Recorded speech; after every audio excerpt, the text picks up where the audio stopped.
शाखा में 20 कांडों में 730 सूक्तों में 6000 मंत्र हैं।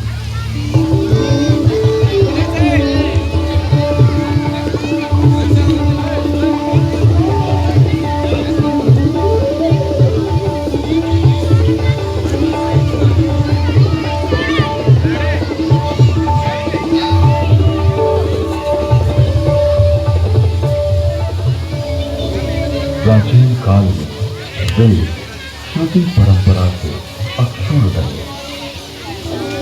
वैदिक ऋषियों ने वेदों को कंठस्थ किया और अपने शिष्यों को इसका श्रवण कराया। शिष्यों ने सुनकर वेदों को कंठस्थ किया और उन्होंने अपने शिष्यों को सुनाकर कंठस्थ कराया। इस प्रकार श्रुति परंपरा से वेद अक्षुण्ण बने रहे। वेदों में किसी भी प्रकार की मिलावट न हो सके, इसके लिए वैदिक ऋषियों ने विकृति पाठों का निर्माण किया। वेदों में मंत्र दृष्टा ऋषियों का उल्लेख है, जिन्होंने मंत्रों का साक्षात्कार किया। इस परंपरा में सप्त ऋषियों का विशेष महत्व बतलाया गया है। सप्त ऋषियों का वैशिष्ट्य उपनिषद एवं पुराणों में मिलता है। ये 7 ऋषि हैं: वशिष्ठ, विश्वामित्र, जमदग्नि, भारद्वाज, अत्रि, गौतम, अगस्त्य। वेदों में अनेक ऋषिकाओं का भी उल्लेख है। इन ऋषियों की परंपरा का अनुपालन करने वाले ऋषियों ने भी इन्हीं नामों को धारण किया।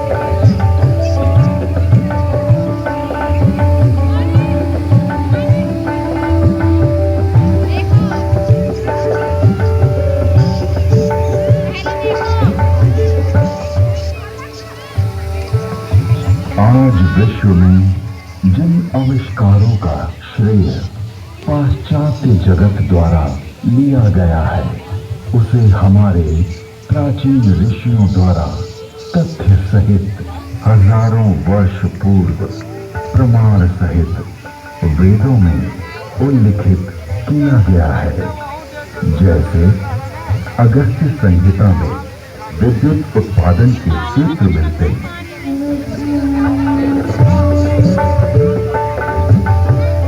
एक मिट्टी का पात्र लें, उसमें ताम्र पट्टिका कॉपर शीट डालें तथा शिखग्रीवा कॉपर सल्फेट डालें।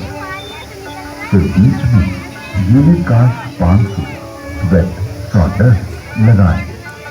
ऊपर 12 मर्क्यूरी तथा 10 रोस्ट जिंक डालें।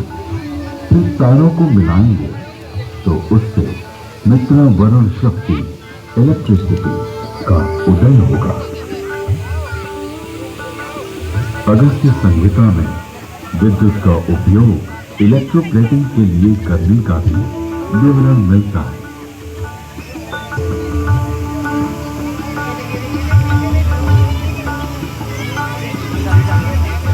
अतः अगस्त्य को कुंभोदय बैटरी बोन भी कहते हैं।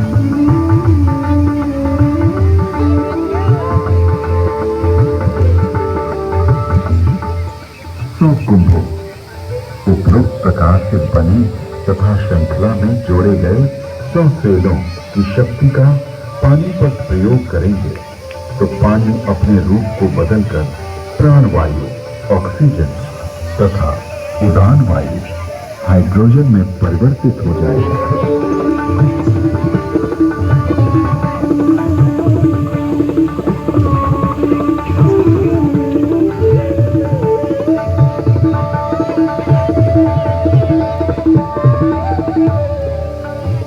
कृत्रिम स्वर्ण अथवा रजत के लेप को सत्कृति कहा जाता है।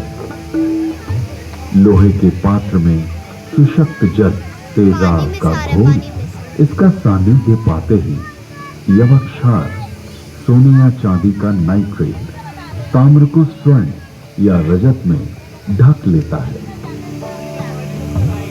स्वर्ण से लिप्त उस ताम्र को शातकुंभ अथवा स्वर्ण कहा जाता है। विद्युत आधुनिक नौका चलन और विद्युत वहन का एक गुण, 9 गुणों का एक पाश, 9 पाशों से एक रश्मि और 9, 8, 7 या 6 रज्जु रश्मि मिलाकर एक रज्जु बनती है। आकाश में उड़ने वाले गर्म गुब्बारे। इसके अलावा अगस्त्य मुनि ने गुब्बारों को आकाश में उड़ाने और विमान को संचालित करने की तकनीक का भी उल्लेख किया है।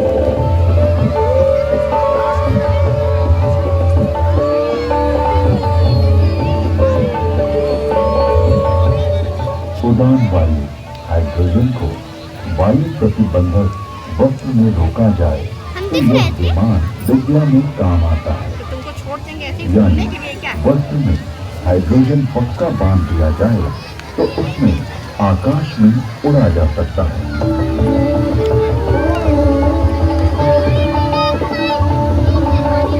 पानी आ गया।